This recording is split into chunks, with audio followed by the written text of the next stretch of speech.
So internal టీంలో కొంతమంది పనికిమాలిన వాళ్ళు ఉంటారండి. వాళ్ళ వల్ల కొంతమంది మంచి ఎంప్లాయీస్, వర్తగల ఎంప్లాయీస్, స్కిల్డ్ ఎంప్లాయీస్ వాళ్ళ వర్క్ మీద ఫోకస్ చేయలేక ఈ పనికిమాల పనులు చేస్తూ ఉంటారు కదా ఇంటర్నల్ టీంలో.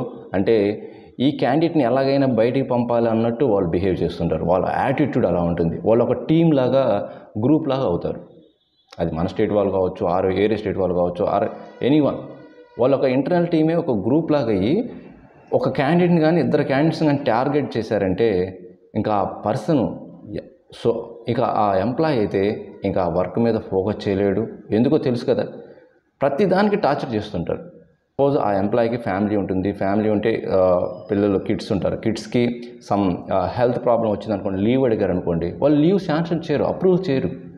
మేము లీవ్ ఇవ్వము, మేము లీవ్ శాంక్షన్ చేయము, మీరు ఇలాగ ఎమర్జెన్సీగా అర్జెంటుగా మీరు లీవ్ అడిగితే ఇలాగ వాళ్ళు ఆ ఎంప్లాయీని టార్గెట్ చేసి చాలా బాధలు పెట్టి ఎలాగైనా అతనే బయటికి వెళ్ళేటట్టు చేస్తుంటారండి.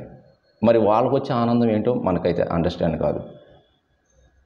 ఈ విషయం హెచ్ఆర్ డిపార్ట్మెంట్కి చెప్పాలన్నా కూడా హెచ్ఆర్ డిపార్ట్మెంట్ కూడా వాళ్ళు ఆ ఇంటర్నల్ టీమ్స్ ఉంటారు, వాళ్ళు వాళ్ళ చేతుల్లో పెట్టుకొని ఉంటారు.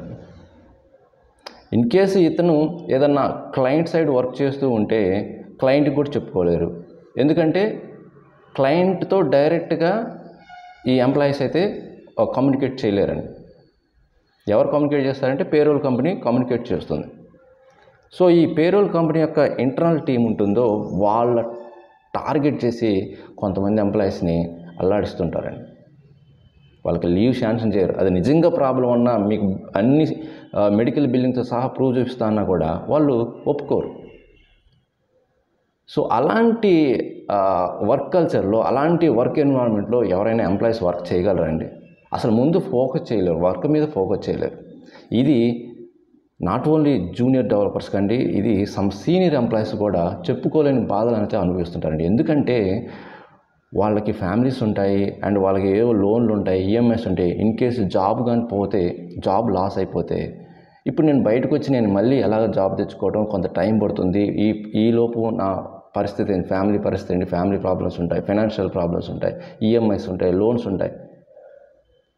సో అందుకని ఎంప్లాయీస్ ఎవరైతే ఇలాగ వర్తగల క్యాండిడేట్, స్కిల్డ్ క్యాండిడేట్ని కూడా కొంతమంది ఇంటర్నల్గా పనిచేసే టీమ్స్ గ్రూప్గా ఏర్పడి ఈ క్యాండిడేట్స్ని టార్గెట్ చేసుకొని బయటికి పంపాలని చూస్తుంటారు. అలా చేయకండి.